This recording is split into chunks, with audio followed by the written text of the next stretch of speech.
Donc, bloc texte qui est sélectionné. Oui, on va dire que c'est bon comme ça me plaît, ce bleu avec cette couleur-là. Ça fait très chasse. Je trouve que ça correspond.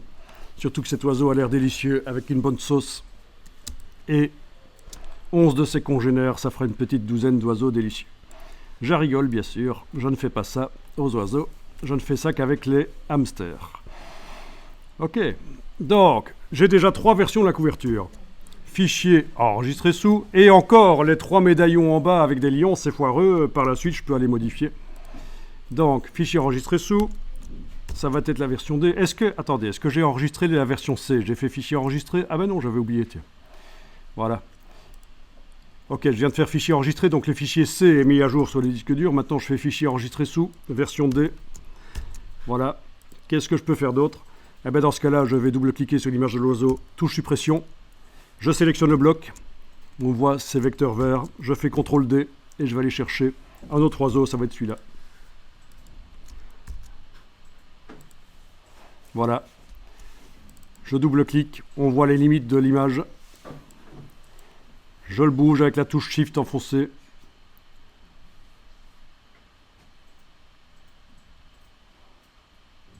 Voilà. Ok, le texte, je vais aller le modifier. La couleur du texte, j'active le bloc. Couleur du texte, couleur de fond. Ok. Essayons en blanc. Ok, blanc c'est bien dans ce cas-là. Les cailloux, je les laisse là. Enfin, vous voyez la logique, hein, on peut rapidement, il ne faut pas hésiter à enregistrer régulièrement. Donc fichier enregistré, je mets à jour le fichier D sur le disque dur, j'ai 4 couvertures.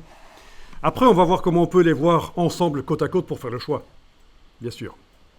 Vous allez voir qu'un document InDesign peut être importé comme une image dans un autre document InDesign. C'est ça qu'on va utiliser. Donc vous avez vu, hein, si je modifie la couleur du titre là maintenant, je peux l'enregistrer en tant que version E, elle est différente de la D, et j'aurai un choix à faire. Donc ce n'est pas nécessairement des couvertures complètement différentes.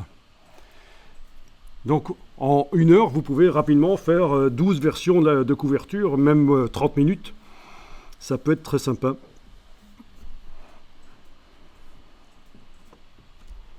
Ok, ne fût-ce que déplacer le bloc là pour qu'il aille comme ça, c'est aussi un choix. Mettre éventuellement un contour au bloc, c'est aussi un choix. Il vaut mieux faire une couleur rien que pour lui.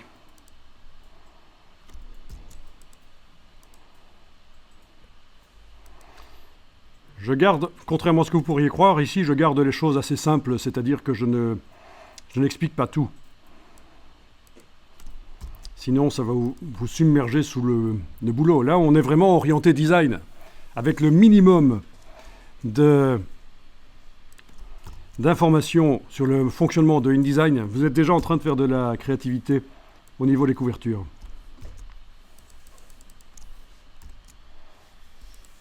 Voilà. Donc là, vous voyez,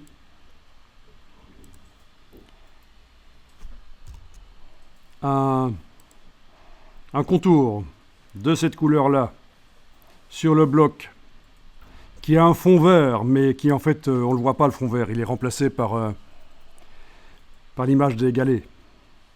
Le bloc, vu qu'il déborde, et je vais le faire déborder encore plus,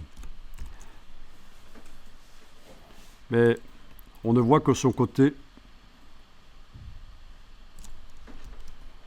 On va ne voir que son côté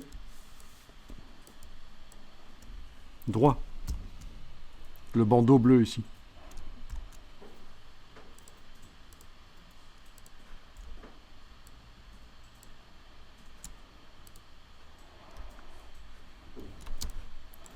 C'est un peu du bricolage, mais ça marche.